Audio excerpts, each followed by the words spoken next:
Hello students, इस video में हम 10th स्टैंडर्ड का मैथ्स 1 यानी कि अलजेब्रा का क्वेश्चन पेपर डिस्कस कर रहे हैं। तो ये फर्स्ट सेमेस्टर एग्जामिनेशन का पेपर है जो 40 मार्क्स के लिए होगा। हमने क्वेश्चन 1, 2 एंड 3 पहले ही डिस्कस किया है, जिसके वीडियोज चैनल पे अपलोड किए गए हैं। तो अब हम इस वीडियो में क्वेश्चन 4 डिस्कस करेंगे। एक बात बताना चाहूँगी कि इससे पहले भी ये जो क्वेश्चन पेपर है ये सेकंड पेपर है। इससे पहले भी मैंने एक क्वेश्चन पेपर अपलोड किया है चैनल पे, तो आप 10th की प्लेलिस्ट जो है वो जाके चेक कर सकते हो। वहाँ पे आपको पेपर 1 मिल जाएगा। मैथ्स 1 का एक पेपर है और मैथ्स 2 का एक पेपर है, ठीक है। तो दोनों पेपर मैंने अपलोड किए हैं पहले ही। ये मैथ्स 1 का सेकंड पेपर है जो मैं अब डिस्कस कर रही हूँ और वो वीडियोज अपलोड करूँगी। अभी क्वेश्चन 4 हम डिस्कस करेंगे। तो देखो, क्वेश्चन 4 में फर्स्ट क्वेश्चन क्या है, solve the following simultaneous equation बोला है, ठीक है। Solve the following simultaneous equations. तो हमें पता है इस तरह के इक्वेशंस कैसे सॉल्व करने होते हैं। तो पहले तो इक्वेशन लिख लो, क्या है 10 divided by x plus y plus 2 divided by x minus y is equal to 4, equation 1। और second equation 15 divided by x plus y minus 5 divided by x minus y is equal to -2। तो ये है हमारा second equation. तो ये दो equations है। तो इस तरह के जो इक्वेशंस होते हैं वो हम कैसे सॉल्व करते हैं कि ये जो कॉमन टर्म दिख रहा है हमें, मतलब 1/x प्लस वाई यहाँ पे भी है, यहाँ पे भी divided by x plus y है, इसमें divided by x minus y है, यहाँ पे x माइनस वाई ने डिवाइड किया है, ठीक है। तो हम क्या करेंगे, पहले तो इसको इस तरह से लिख लो 1/x प्लस वाई, मतलब जो नंबर है मैंने साइड में लिख लिया है, ठीक है। 1 divided by x plus y plus 2 को बाहर लिख लो, फिर 1/x माइनस वाई। इस तरह से आप इक्वेशन लिखो, ठीक है। 15 को बाहर लिख लो 1/x प्लस वाई, माइनस 5 को बाहर लिख लिया 1/x minus y is equal to -2। तो अब हम क्या करेंगे, ये जो कॉमन टर्म्स दिख रही है हमें दोनों जगह, उसके लिए एक वेरिएबल कंसीडर करेंगे। तो कंसीडर कर लो 1/x प्लस वाई के लिए m कंसीडर करो और 1/x माइनस वाई के लिए n कंसीडर करो, ठीक है। यहाँ तक समझ में आ गया आपको। क्या करना है, नंबर्स को थोड़ा बाहर लिख लो। क्यों लिखा मैंने, क्योंकि आपको समझ में आए कि कौन सी टर्म के लिए हमें वेरिएबल पुट करने हैं, मतलब 1/x प्लस वाई के लिए और 1/x माइनस वाई के लिए, ठीक है। यहाँ तक हो गया। अभी जो वेरिएबल हमने यहाँ पे कंसिडर करे हैं वो हम यहाँ पे पुट करेंगे। तो देखो 10 as it is 1/x plus y के लिए हम क्या लिखेंगे, m प्लस ये 2 और n लिखेंगे यहाँ पे इज इक्वल टू क्या आ जाएगा 4। तो ये बन जाएगा आपका नया इक्वेशन, इसे बोलो इक्वेशन 3। और यहाँ पे भी क्या होगा, 15 1/x प्लस वाई के लिए m minus 5 1/x minus Y के लिए n इज इक्वल टू -2। ये है आपका इक्वेशन 4, ठीक है। मॉडिफाई किया है हमने इन इक्वेशंस को, इजी वे में लिखा है लीनियर इक्वेशन के फॉर्म में, ताकि हमें ये सॉल्व करना इजी जाए, ठीक है। तो अभी यहाँ तक हो गया। अब क्या करेंगे, हम इन दो इक्वेशंस को सॉल्व करेंगे। तो कैसे सॉल्व करोगे, तो देखो यहाँ पे कोई भी मेथड यूज कर लो, एलिमिनेशन मेथड कर सकते हो, सब्स्टिट्यूशन मेथड यूज कर सकते हो, ठीक है। तो हम एलिमिनेशन मेथड से जाते हैं। क्या करेंगे, हम किसी एक वेरिएबल को एलिमिनेट करना होता है, ठीक है, एलिमिनेशन मेथड में। तो क्या कर सकते हैं, देखो जब आपको वेरिएबल एलिमिनेट करना होता है, सपोज आपको n को एलिमिनेट करना है, मतलब अगर आप दो इक्वेशंस ऐड या सब्सट्रैक्ट करोगे तो n की वैल्यू 0 आनी चाहिए, ठीक है। तो n को एलिमिनेट करना है अगर, तो आपका n का कोएफिशिएंट सेम होना चाहिए, मतलब यहाँ 2 है तो यहाँ पे भी 2 होना चाहिए। लेकिन यहाँ पे 2 है, यहाँ पे 5 है, तो सेम कोएफिशिएंट नहीं है, तो ऐड करोगे सब्सट्रैक्ट करोगे तो जीरो नहीं आएगा। तो सेम कोएफिशिएंट कर लो, इन दोनों के कोएफिशिएंट सेम कर लो। तो कैसे कर सकते हो, यहाँ पे 2 है, यहाँ पे 5 है। अगर आप 5 से इस इक्वेशन को मल्टीप्लाई करोगे तो क्या आ जाएगा, 5 2 ज़ा 10। और अगर आप 2 से इस इक्वेशन को मल्टीप्लाई करोगे तो क्या आ जाएगा, 2 5 ज़ा 10। तो आपके एन के कोएफिशिएंट सेम हो जाएंगे, 10 हो जाएगा। तो यहाँ पे करो मल्टीप्लाई बाय 5 और यहाँ पे कर लो मल्टीप्लाई बाय 2। ऐसा क्यों किया मैंने, क्योंकि मुझे कोएफिशिएंट सेम कर लेने हैं एन के, ठीक है। यहाँ मल्टीप्लाई बाय 5 किया, यहाँ मल्टीप्लाई बाय 2 किया। अभी देखो क्या आ जाएगा, मल्टीप्लाई बाय 5 किया तो 5 10 ज़ा 50 एम, ये 5 2 ज़ा 10 plus 10 n is equal to 5। हर एक टर्म को मल्टीप्लाई करना है, यहाँ पे भी मल्टीप्लाई करोगे, 5 4 ज़ा 20, ओके। और यहाँ पे क्या हो जाएगा, 2 इंटू 15 कितना 30 एम, ये minus sign as it is, 2 into 5 10 n is equal to 2 into 2 4, तो -4। इस तरह से आपको दो इक्वेशंस मिल गए जिसमें आपका एन का कोएफिशिएंट सेम हो गया है। क्या किया आपने, एन का कोएफिशिएंट सेम कर लिया। अब क्या कर लो, इसे बोल दो इक्वेशन 5 और इसको इक्वेशन 6 बोलो। तो अभी अगर आप देखो यहाँ पे +10 है, यहाँ पे -10 है, तो आप अगर इक्वेशन 5 और 6 को ऐड करोगे तो ये प्लस माइनस मतलब दो टर्म्स के साइन डिफरेंट है तो सब्सट्रैक्ट होगा 10n से 10n और ये हो जाएगा 0। तो क्या आ जाएगा, देखो यहाँ पे लिखती हूँ मैं, ऐड इक्वेशन 5 एंड 6। तो क्या हो जाएगा, 50m plus 10n is equal to 20 और यहाँ पे 30m minus 10n is equal to -4। तो ये सॉल्व कर लो, क्या आ जाएगा देख लो।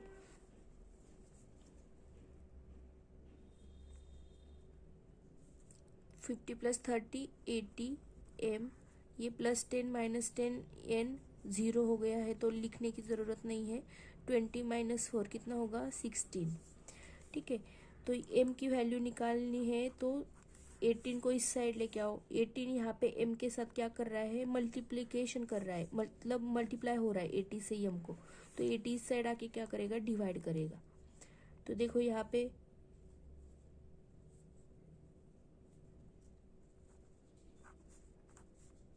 क्या आ जाएगा, 16 इंटू 5 कितना होता है, 80। तो आपकी m की वैल्यू क्या आ गई है, 1/5, ठीक है। अभी m की वैल्यू मिल गई।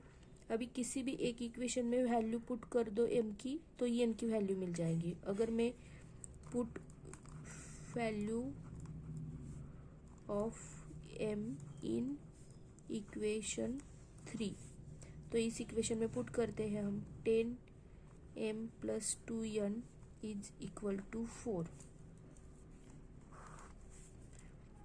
ठीक है। तो क्या आ जाएगा, देखो 10m की वैल्यू है 1/5 plus 2n is equal to 4। तो देखो 10 मल्टीप्लाई में है, मल्टीप्लिकेशन में है 1 के साथ, ओके। तो 5 1 ज़ा 5 5 2 ज़ा 10, यहाँ पे बचा 2, it gives 2 plus 2n is equal to 4। तो 2n इज इक्वल टू क्या आ जाएगा, ये 2 इस साइड जाएगा तो क्या हो जाएगा, सब्सट्रैक्ट 4 माइनस 2, ठीक है। तो 2n क्या आ गया आपका, 4 माइनस 2 मतलब 2। तो n की वैल्यू निकालनी है तो इस 2 को इस साइड लेके आओ तो क्या करेगा, वो डिवाइड करेगा। तो 2 2 कैंसिल हो गए, बच्चे कितने, 0 बच्चे नहीं बोलना है, यहाँ पे 1 बचता है, ठीक है। 2 1 ज़ा 2 2 1 ज़ा 2, तो बचे के कितने, 1। तो n की वैल्यू आपकी क्या आ गई है, 1। इस तरह से m की वैल्यू आ गई है आपकी 1/5। अब हमें यहाँ पे m और n की वैल्यूज मिल गई है। क्या है, m की वैल्यू 1/5 और n की वैल्यू क्या है, 1, ठीक है। तो अब आपको क्या करना है, जो आपने कंसिडर किया था वो वैल्यूज लेनी है, 1/x प्लस वाई और 1/x minus y is equal to n, 1/x plus y is equal to m और 1/x minus y is equal to n। तो यहाँ पे वैल्यूज पुट कर दो, क्या आ जाएगा 1/x plus y is equal to m की वैल्यू है 1/5 और ये 1/x minus y is equal to n की वैल्यू है 1। ठीक है, तो अब क्रॉस मल्टीप्लाई कर लो।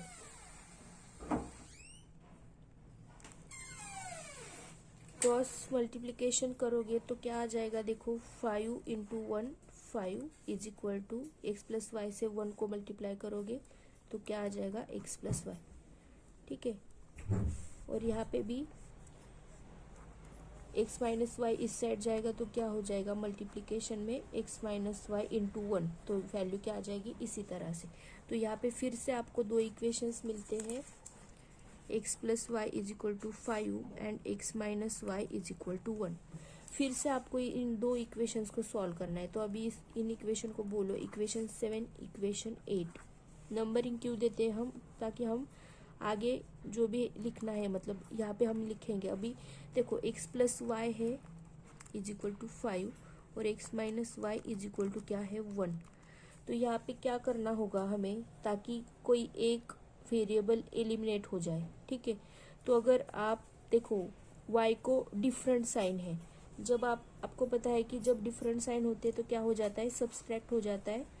तो यहाँ पे y से y हो जाएगा सब्सट्रैक्ट और बचेगा 0। ठीक है, तो आपको क्या करना पड़ेगा, ऐड करना पड़ेगा। अब आप ये मत बोलो कि सब्सट्रैक्ट करना होगा, नहीं, ऐड करना होगा। Add 7 equation 7 and equation 8। अगर आप ऐड करोगे तो ही ये प्लस वाई और माइनस वाई हो जाएगा कैंसिल। तो x प्लस एक्स कितने हुए 2x, ये प्लस वाई माइनस वाई दोनों के साइन डिफरेंट है तो ये कैंसिल हो गया, लिखने की ज़रूरत नहीं है। 5 + 1 कितना होगा 6।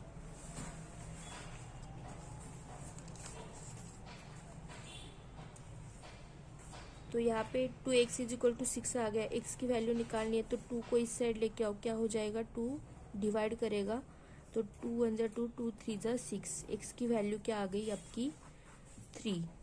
अभी यही वैल्यू किसी एक इक्वेशन में पुट कर दो यहाँ पे। तो मैं पुट करती हूँ x की वैल्यू इक्वेशन 3 में।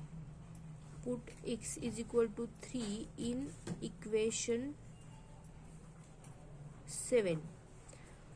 तो पुट कर लो, क्या है equation 7, x plus y is equal to 5। तो यहाँ पे पुट करो वैल्यू x की 3 + y इज इक्वल टू 5। तो y की वैल्यू कैसे निकालोगे, इस 3 को इस साइड लेके आओ। ठीक है, y की वैल्यू फाइंड करनी है तो 3 को दूसरे साइड लेके जाओ। तो क्या हो जाएगा 3, यहाँ पे प्लस है तो इस साइड आके क्या करेगा, सब्सट्रैक्ट करेगा। तो 5 - 3 होगा और 5 - 3 कितने होते हैं 2। तो y की वैल्यू क्या आ गया आपकी 2। इस तरह से आपको सॉल्यूशन क्या मिल गया है, x, y is equal to 3, 2 is solution of given simultaneous equations. इस तरह से आपको पूरा लाइन लिखना है। तो ये होगा आपका सॉल्यूशन।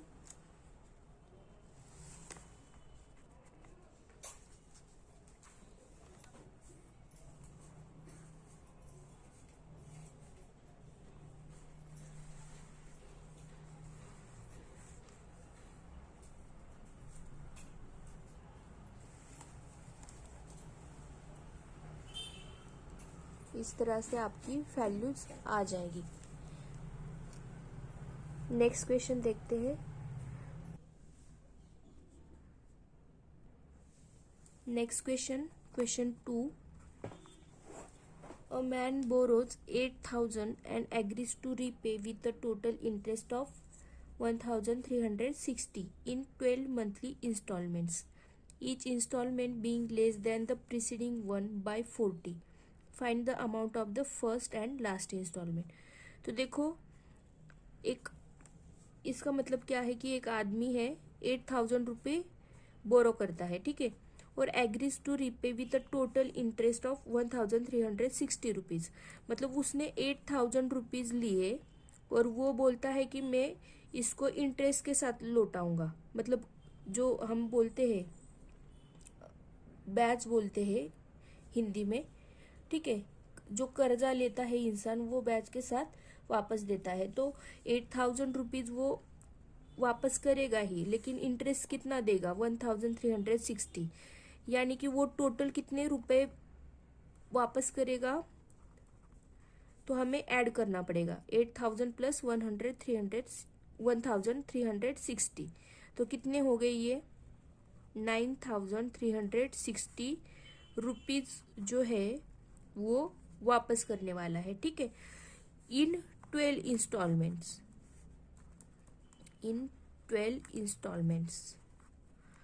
ओके, तो अभी देखो 12 इंस्टॉलमेंट्स में वापस करना है, मतलब वो पहली बार कुछ रकम देगा, दूसरी बार कुछ रकम देगा, इस तरह से वो कितनी बार पेमेंट करेगा 12 टाइम्स। तो यहाँ पे ये जो एग्जाम्पल है ना, ये एग्जाम्पल अरिथमेटिक प्रोग्रेशन का एग्जाम्पल है। कैसे पता चलेगा, क्योंकि ये 12 टाइम्स कुछ तो रकम वापस कराए, इसका मतलब क्या हुआ, यन की वैल्यू 12 होंगी।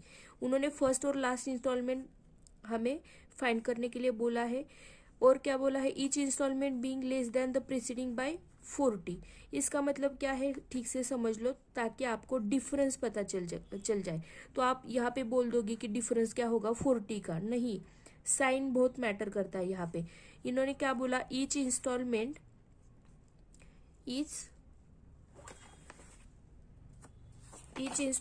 Is being less than the preceding one. मतलब पहले अगर उसने 100 रुपीज दिए हैं, फर्स्ट टाइम उसने 100 रुपीज दिए, तो नेक्स्ट टाइम कितने रुपए देगा, प्रीसीडिंग वन, तो next time less than preceding one by 40 होगा। पहले जो जितना दिया उससे 40 रुपीज लेस होंगे, मतलब 60 रुपए देगा नेक्स्ट टाइम। अभी इसके भी 40 रुपए लेस होंगे नेक्स्ट टाइम के लिए, मतलब 40 रुपीज कम देता जाएगा वो, राइट, 40 रुपीज कम देता जाएगा, तो यहाँ पे 20 रुपीज देगा, इस तरह से। ओके, तो ये तो मैंने आपको समझाने के लिए बताया। तो देखो अभी आप डायरेक्टली देख के बोलते कि डिफरेंस कितना आएगा 40 का, लेकिन नहीं, डिफरेंस -40 का आएगा। मैंने क्या बोला, डिफरेंस कैसे निकालते हैं, next term minus preceding term करना है, आगे वाली टर्म उससे माइनस करना है पीछे वाली टर्म को। ठीक है, तो यहाँ पे अगर करोगे आप 60 माइनस 100 करोगे तो क्या आ जाएगा, देखो ये 60 को कोई साइन नहीं, मतलब प्लस साइन होता है, और ये 100 का माइनस साइन, तो प्लस माइनस क्या हो जाता है, सब्सट्रैक्ट, 100 में से 60 गए, बच्चे 40, और जो लार्ज नंबर है 100, इसका साइन आएगा माइनस साइन, तो डिफरेंस कितना हुआ आपका, डिफरेंस इज -40। तो देखो बहुत ठीक से समझ के करना है ये एग्जाम्पल। अगर आप डिफरेंस 40 का लेते, +40 का डिफरेंस लेते, तो पूरा एग्जाम्पल आपका गलत हो जाता है। यहाँ पे डिफरेंस आपका -40 का आएगा। ठीक है, ये हो गया। अभी क्या बोला है उन्होंने, आपको first and last instalment find करनी है। अभी और क्या बोला है, 12 इंस्टॉलमेंट में वो ये पूरा अमाउंट पे कर देगा। इसका मतलब क्या हुआ कि वो फर्स्ट टाइम कुछ रकम देगा, सेकंड टाइम कुछ रकम देगा, इस तरह से वो रकम देता जाएगा, और टोटल ये जो रकम है, टोटल इतने जो रुपीज है, ये वो 12 टाइम्स थोड़े थोड़े करके दे देगा, राइट। तो आप अगर first instalment, second instalment, third instalment, इस तरह से पूरे 12 इंस्टॉलमेंट की एडिशन कर लोगे तो वो कितनी होनी चाहिए, 9360। इसका मतलब आपको क्या पता चला कि आपकी जो यस 12 की वैल्यू है वो कितनी है, 9360 रुपीज, क्योंकि वो 12 इंस्टॉलमेंट में थोड़ी थोड़ी रकम करके पूरी रकम कितनी दे रहा है, 9360 रुपीज दे रहा है। ठीक है, तो इस तरह से हमें यस 12 की वैल्यू पता चल गई है यहाँ पे। तो अब हम क्या करेंगे, फॉर्मूला यूज करके सॉल्व करेंगे। एसएन का फॉर्मूला यूज करेंगे। एसएन मतलब सम ऑफ फर्स्ट यन टर्म्स। ठीक है, तो सम ऑफ 12 इंस्टॉलमेंट्स कितना है, 9360। एसएन का फॉर्मूला क्या है, SN is equal to n divided by 2 in bracket 2a plus n-1 bracket complete into D, और ये पूरा ब्रैकेट कंप्लीट। ठीक है, तो यहाँ पे जो भी वैल्यूज दिख रही है आपको यहाँ पे पुट कर दो, क्या आ जाएगा, n की वैल्यूज क्या है, yes 12 is equal to 12, n की वैल्यू 12 है क्योंकि 12 इंस्टॉलमेंट में हम पैसे दे रहे हैं वो आदमी, 12 डिवाइडेड बाय 2। अभी a की वैल्यू पता नहीं है आपको, राइट, फर्स्ट इंस्टॉलमेंट कितना है पता नहीं है, 2a प्लस एन की वैल्यू है 12 माइनस 1, डिफरेंस कितना है -40 का। तो यस 12, अभी यस 12 एज इट इज नहीं रखना, आपको पता है यहाँ पे यस 12 की वैल्यू क्या है 9360।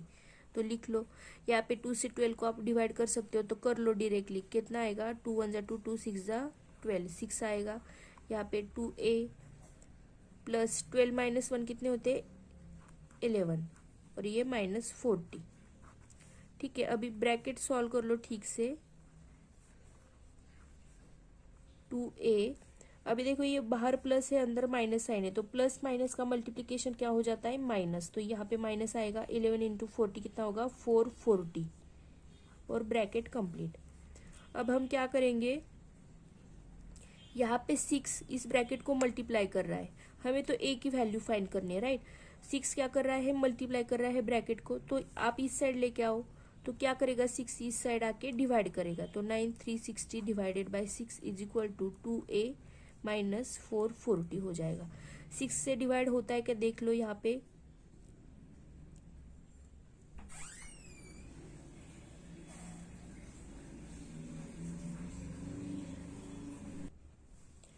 तो यहाँ पे 6 से डिवाइड करोगे तो क्या हो जाएगा, देखो 6 1 जा 6, यहाँ पे 6 1 जा 6 बचा 3, 3 पे आया 3, तो 33 हो गए। 6 5 जा 30, फिर बचा 3, 3 पे आया 6, 36 हो गए, और 6 6 जा 36, और ये बचा 0। तो वैल्यू क्या आ गई है आपकी यहाँ पे 1560 is equal to 2a minus 440। अभी आपको क्या करना है, ए की वैल्यू फाइंड करनी है, तो पूरे सारे जो जो कुछ भी है ए के साइड में वो सारा दूसरी साइड लेके आओ, क्योंकि आपको ए की वैल्यू फाइंड करनी है, राइट।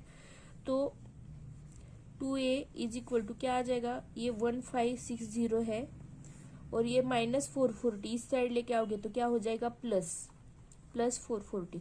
यहाँ पे मैंने बस 2a को लेफ्ट में लिखा है, बाकी नंबर्स राइट में लिखे हैं। यहाँ पे इस साइड आता तो ये क्या हो जाता plus 1560 plus 440 is equal to क्या आता 2a। तो ये क्या हो जाएगी वैल्यू 2a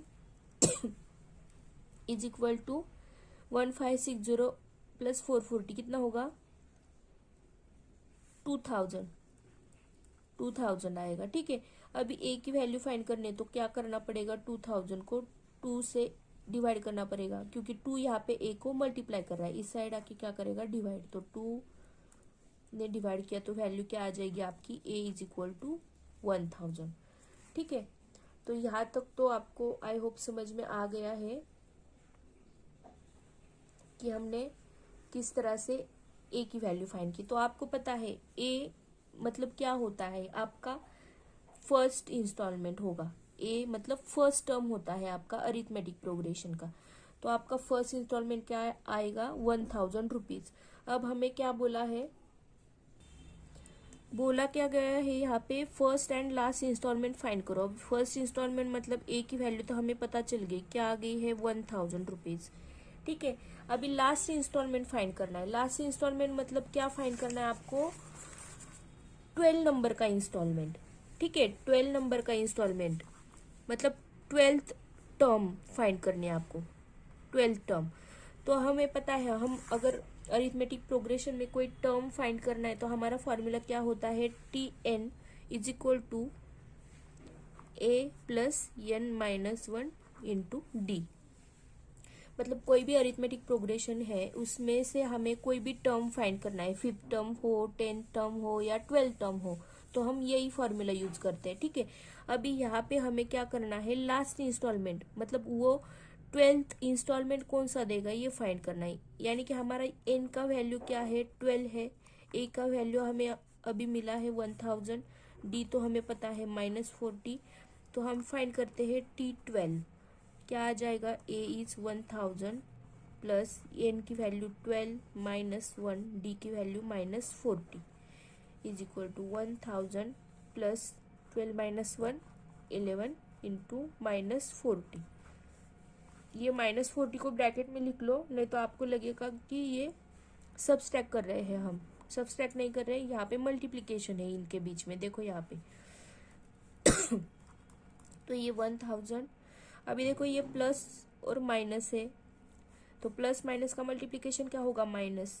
11 इंटू 40 कितना होगा, 440। तो 1000 से 440 माइनस कर लो, कितने आ जाएंगे, 560। ठीक है, तो T12 क्या मिला आपको, 560, यानी कि आपकी लास्ट इंस्टॉलमेंट, आपकी नहीं, उस इंसान की लास्ट इंस्टॉलमेंट कितनी होगी, 560। तो ए की वैल्यू क्या थी, 1000, और T12 क्या है, 560। ये है फर्स्ट इंस्टॉलमेंट। आपको फिर लिखना है ठीक से, first instalment is 1000 rupees and last instalment कितना होगा, इज 560 रुपीज। इस तरह से आपको छोटे छोटे स्टेटमेंट लिखने होते हैं एग्जाम में, ताकि आपके फुल मार्क्स आ जाए। तो ये हुआ आपका सेकंड क्वेश्चन। फिर से एक बार आपको दिखाती हूँ मैं।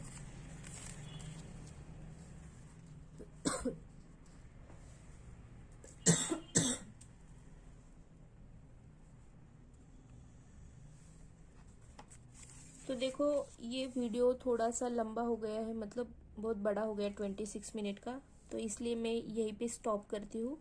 नेक्स्ट जो क्वेश्चन है, क्वेश्चन 3 और क्वेश्चन 5, वो हम नेक्स्ट वीडियो में डिस्कस करते हैं।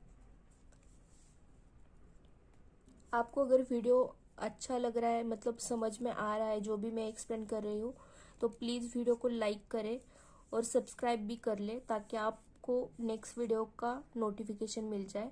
आपके फ्रेंड्स को भी शेयर करो अगर आपको ये वीडियो पसंद आ रहा है तो।